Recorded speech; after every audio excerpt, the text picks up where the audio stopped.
Hi, and welcome to Mindful, Beautiful, and Thriving, a podcast series by Tharaka Foundation focused on youth mental health. Before we begin today's episode, I just wanted to let you all know that all content that is found in our podcast is created for informational purposes only. This content is not intended to be a substitute for professional medical advice, diagnosis, treatment, or therapy. Always seek the advice of your physician or other qualified health provider with any questions you may have regarding a medical condition, and never disregard professional medical advice or delay in seeking it because of something you have heard in this podcast. Thank you so much, and without further ado, let's get started. Hello, everyone. Welcome back to another episode of Mindful, Beautiful, and Thriving.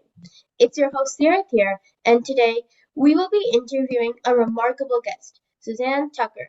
She is the founder of Generation Mindful, a company on a mission to raise an emotionally healthy world. They create play-based tools, toys, and courses that build emotional intelligence in children and their care providers, both at home and in early childhood classrooms. I grew up seeing their feeling charts, calming strategies all around my home, and playing their game, Peacemakers. Suzanne, please tell us more about yourself. Hi, thank you so much for having me. I can't tell you how excited I am to be interviewed by someone who grew up with Generation Mindful tools in the home. So thank you for asking me to be here. I'm more than happy. And then in terms of telling you about myself, I am a mom of four. My kids range from ages 14 all the way up to 23. The youngest two are twins, boy-girl twins. And I've been a physical therapist for 30 years and a parent educator for 2 decades or 20 years. And I started Generation Mindful in 2016 based on a need I was seeing in the groups that I was educating in terms of parent education classes here in St. Louis, and actually a need I was seeing in my own house, in my own home, in my own heart. And the need there was, we are learning to raise children differently than we were raised. And I really feel like your parents and my generation, we're sort of the first generation of parents that are really stepping into mindful, conscious, emotionally intelligent based child rearing practices. And the problem I saw happening was that parents were struggling to take on a new way of raising children because we were not raised this way. And so I wanted to start a company with really simple, easy, and even fun ways to look at emotions and to learn about emotions. And that was really what sparked Generation Mindful.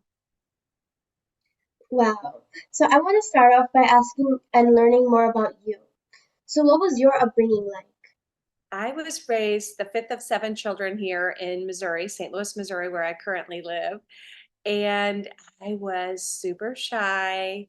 I was the kid that would just like want to just fade into the background. I was definitely a people pleaser because I sort of absorbed from the world around me. And nobody ever said this to me, but I sort of made up in my mind that to do good and be good was safe, right? And to do bad and be bad was not safe. I wanted to be approved of and cooperative because I wanted to feel safe and a sense of belonging. Very, very young, I remember choosing to comply and to do what was asked of me as opposed to figure out what I thought and what I wanted. And I had a brother, a baby brother, who was really rebellious. And I remember thinking, well, that doesn't look right. That doesn't look good or safe to me. So it's funny that I went into emotional education because I think I'm basically bringing into the world the things that little Suzanne needed, as a little person that I needed when I was young to find my voice, to understand my emotion, and to let go of the idea that to be acceptable, I need to comply. So you touched on this a little earlier. Is that what inspired you to start Generation Mindful? Yes, I mostly was inspired by the struggle to take what I knew up here in my head as an educator and a therapist and apply it really practically to family life. Not just like you would read it out of a textbook, but literally when I am triggered I am stressed out and overwhelmed, or my child is not listening or cooperating, I realized there was a disconnect between what we know and what we can actually access and lean into in terms of like, what is my habit here? And I wanted help. People were asking me for help as a parent educator, and they didn't want to just know it. They were struggling to actually embody it. And I know, as someone who loves yoga and meditation, that it's a practice. And so I thought, well, gosh, if it's a practice, how are we practicing? You know, in yoga, you get on the mat and you do all your breathing and your stretching. Well, how are we practicing positive parenting or conscious parenting? That was my big motivation, was to solve that problem. And so I started coming up with games, card decks, posters, kits, classes to solve that problem. That's so nice because it's helping now the next generation too and their parents. So these days, we hear kids saying that they want their parents to be proud of them. But later in their life, if a hardship comes, they're probably not going to tell their parents about that because they want them to be proud. How can we unattach ourselves from the disempowering statement, I want my parents to be proud of me? Oh, I love this question. I think it begins not with the child, but the environment and the parent, actually. What are the messages that we are sending this child such that they forget that they're a human being? They're not a human doing, okay? You are not a human doing. You're a human being, and your parent loves you for who you are. You're a person, you're a being. And sometimes we send children, unbeknownst to us as adults, the message that if you do good, you are good, just like I thought as a little person. And that is a fixed mindset. And so if you, the child, are raised with an environment that says mistakes are okay, mistakes help you learn and grow, then you will be raised with what's called a growth mindset.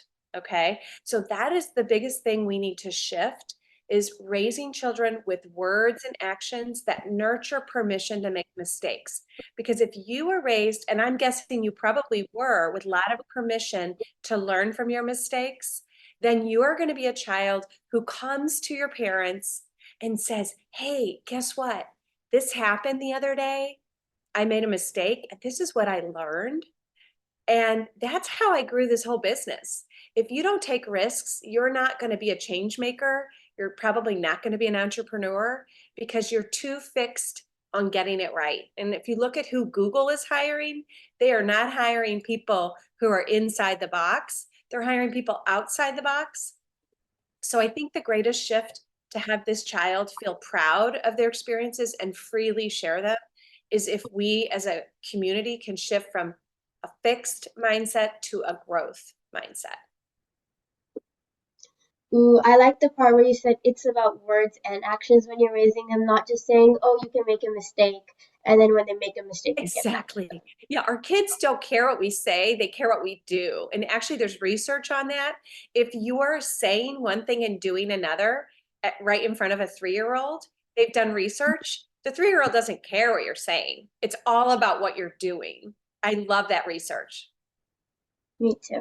So as I was watching one of your presentations, you described a way for young children to calm down, to name it, feel it, and then heal it. How can we apply this as older youth? Yes, it is a universal prescription, just like mindfulness. Much of what we're teaching about mindfulness and emotional regulation and even emotional intelligence is actually the same curriculum, whether you're 2 or 102. So at Generation Mindful, I like to say we have the ABCs and the 1, 2, 3s of emotional intelligence. And the A is name it, the B is feel it, and the C is heal it. Name it to tame it, feel it to heal it. So we have the A, the B, and the C, and you just nailed it. Name it, feel it, heal it. So it's the same, right? The ABCs, if I'm reading a book or you're reading a book, they're the same. They're the same. It's just like if you're age 2, you're going to learn the alphabet by singing a silly song, maybe doing a really simple, cute puzzle. If you are older, you're still going to learn the alphabet the same way, right? You're still going to learn the same alphabet, but the methodology around learning it might be a little different. So if you look at Generation Mindful, we have books and card decks for teens and tweens and older children. And then we have a sillier, like a plush toy for naming your feelings for the young ones, like 2, even 1-year-olds can love a snuggle buddy. So the curriculum is the same, but the methodology might be a little different. Ooh, I like that. It's a good one. So you still learn the same thing, but you're just learning in a different way.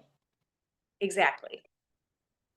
So in the same talk, you were discussing about how we can move away from being in a fight, flight, and freeze mode to being in a learning, loving, and listening mindset.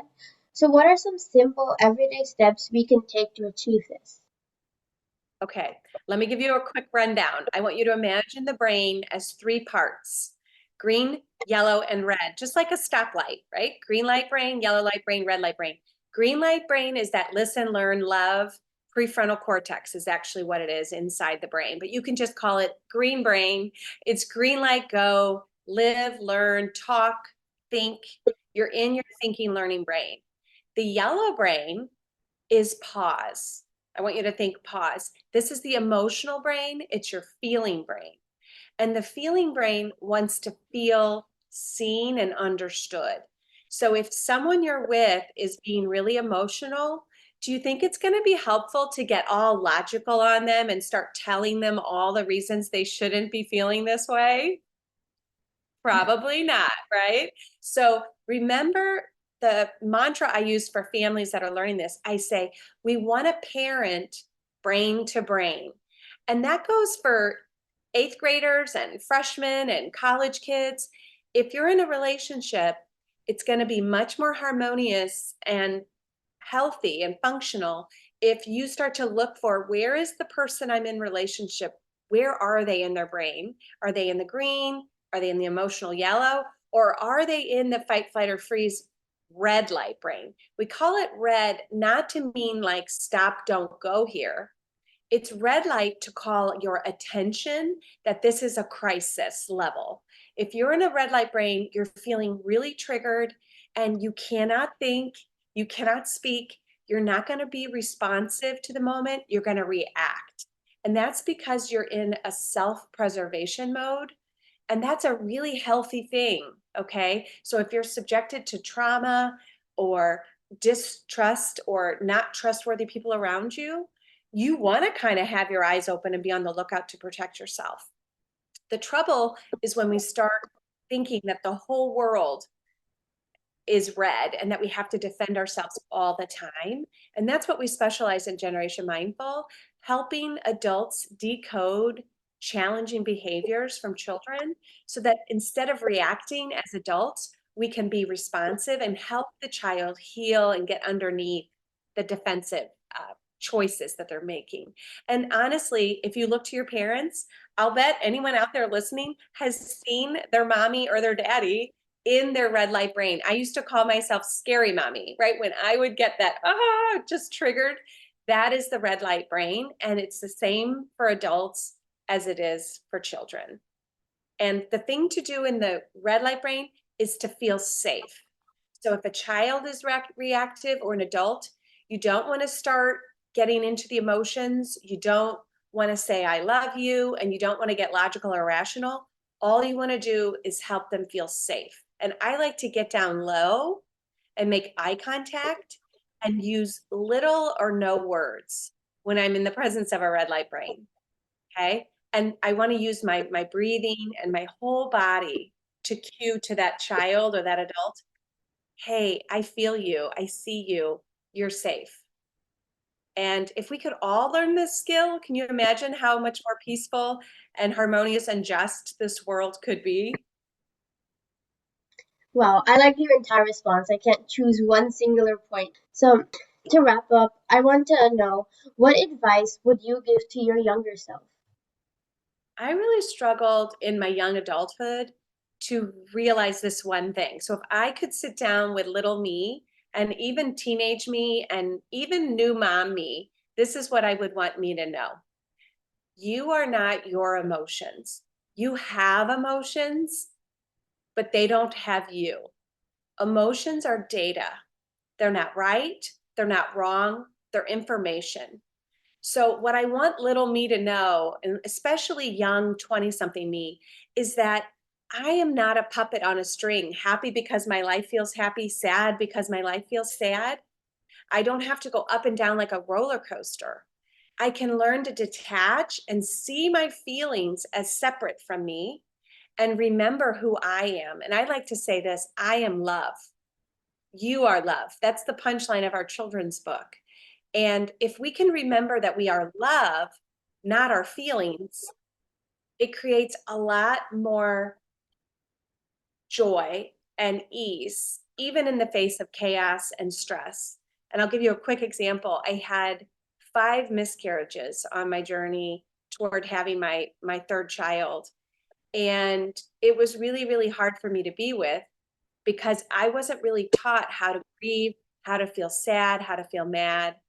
And I had to learn and to give myself permission to feel a lot of feelings. And that's when I really learned, hey, I'm not my feelings. I'm me, but I'm allowed my feelings. And it was really probably one of the most important things I ever learned. So if you're out there listening, if you can just say to yourself, I am love all the time. I am not my feelings. My feelings matter and they're data, but I am not my feelings. That's just a huge lesson to learn. Last thing, you will start to say, I feel blank instead of I am blank. Do you see the difference between I am an angry mom or I feel angry? Very different. Yes, I remember when we were younger, we were first identifying our feelings. We'd say, I am sad, I am happy. And then we started going more into like the generation mindful. And then we actually noticed and saw the difference. I feel sad. So I think that's another one that I like generation mindful for. I love that you already know this distinction. You have no idea how just excited that makes me, because if the whole next generation, like you, understood that, it really would be a much more peaceful world. Thank you. So if I was listening to this podcast, I would immediately want to read your books and or your Generation Mindful work and listen to your talks.